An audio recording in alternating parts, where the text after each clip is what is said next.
Hello, everyone. Welcome to my podcast, Judy Howard is Making It Happen. This episode I've titled, Can We Prepare for the Worst?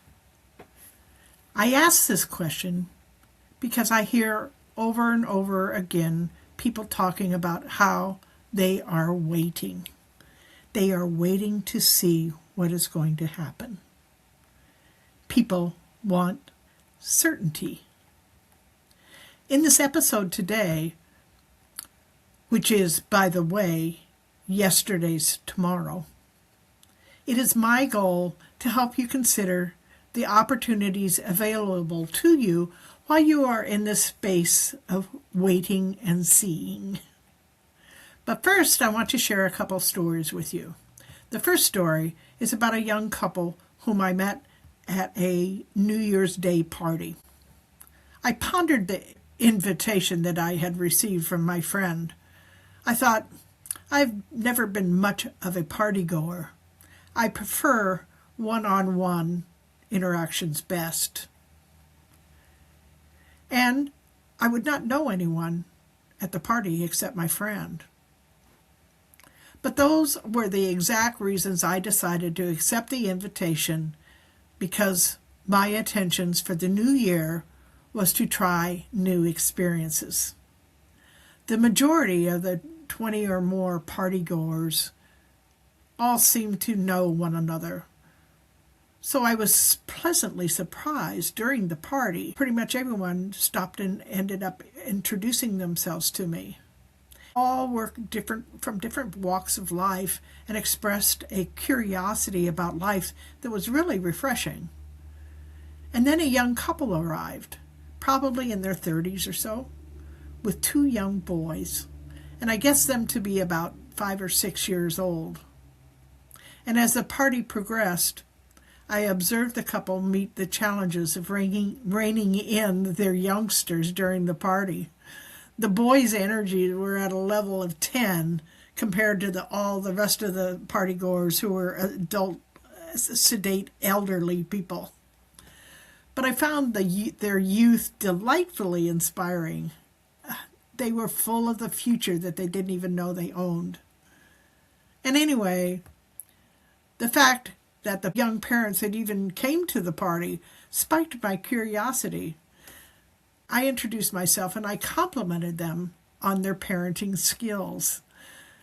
They in turn shared about their doubts about coming to the party with their children and worried that their boys would have been a bother. But the host, my friend, had reassured the parents that they were welcome and their children were welcome. Lately, I have made a point when I meet parents to thank them for the courage of bringing children into this world, the world everyone is talking so badly about. I reminded them that for the first time in recorded history, the population of the world is decreasing, and it is a depressing sign of our lack of hope and resilience. As I talked to the mother, she did express her worries about how to prepare her boys for the world they were inheriting. I was puzzled by her statement. I asked her, I says, I don't know what you mean. She said, well, you know, like the school shootings, things like that. A shock, a sadness came over me that these good people should even consider bringing up such a wretched scenario. I wanted to said, please don't do that. I begged them. It won't work. Instead, I only said, they will grow up so fast, I wouldn't rush it. I shook my head. I did not want to be the one to give advice on parenting because I had failed miserably raising my daughter. But I did add, they would never understand such a concept. Hell, even we cannot understand why these things happen.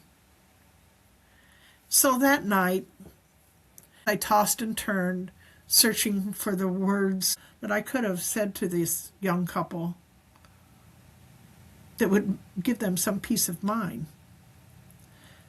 For parents to have to consider such a disaster for the children is a tragedy in itself.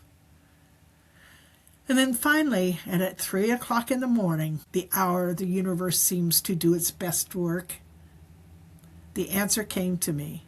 And I recalled my second story that I want to share with you today about my granddaughter.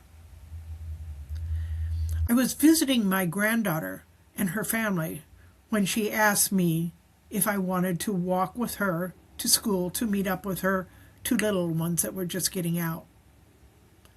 It was a beautiful day, and when we arrived at the school and were waiting for the children to get out, I marveled at the community of the young mothers and the teachers' monitors all conversing together with one another. And as we proceeded to walk home after the children got out, the street was filled with mothers and even some dads chatting with one another. And at one point, my granddaughter called out to her son, Johnny, and pointed across the street to a boy about Johnny's age who was walking along the sidewalk by himself. My granddaughter called to Johnny and said, "Dylan's walking by himself. Why don't you go over there and walk with him? They've been having a hard time lately."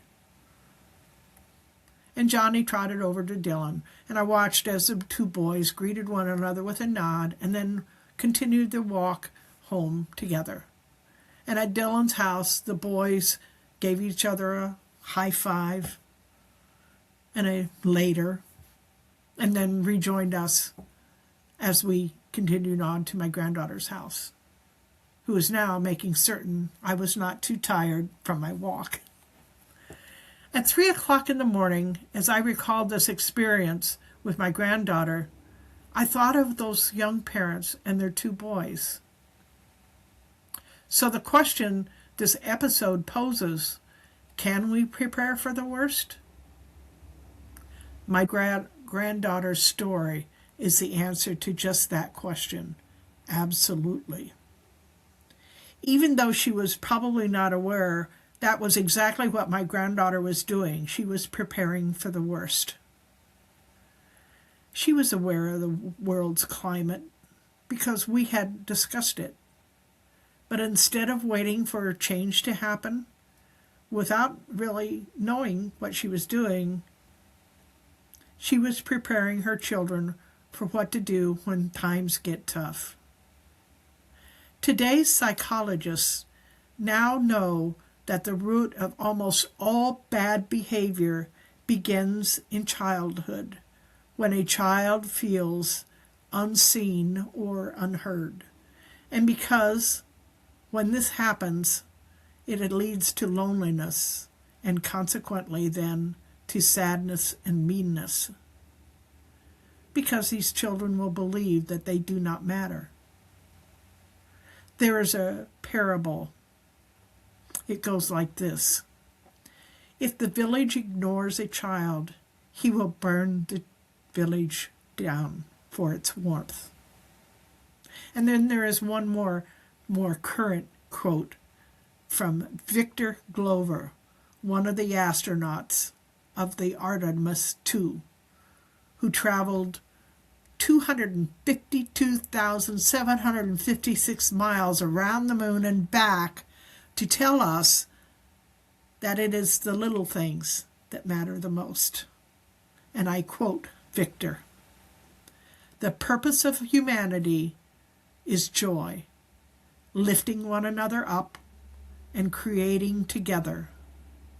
Savor the small moments," he said, "that we get to do together." These are the words of wisdom he found by traveling around the moon and back. So if you are waiting to see what is going to happen, you need to know that certainty and change only come in the doing of things. It is not the big moments, but instead is the smallest of things that bring certainty. It is walking alongside a friend who is feeling down. If you do the small things while we are waiting, The boy will not have to burn down his village to get its warmth. It is my hope today, which, by the way, again, was yesterday's tomorrow, that after listening, you will consider the opportunities awaiting you while you are in this space of wait and see. Like my granddaughter, you can be the change that makes tomorrow so exciting that you might even forget what you're waiting for. Life can be pretty simple. When you wake in the morning, listen to those who might be struggling. Walk with them. Make sure they make it home. While you are waiting, do the right thing. So the answer is yes, we can prepare for the worst, but we can only make it happen if we do it together. Thank you for listening. I am Judy Howard, and I am making it happen. And if no one has told you, I love you, I believe in you, and I do know that you matter. Have a great day.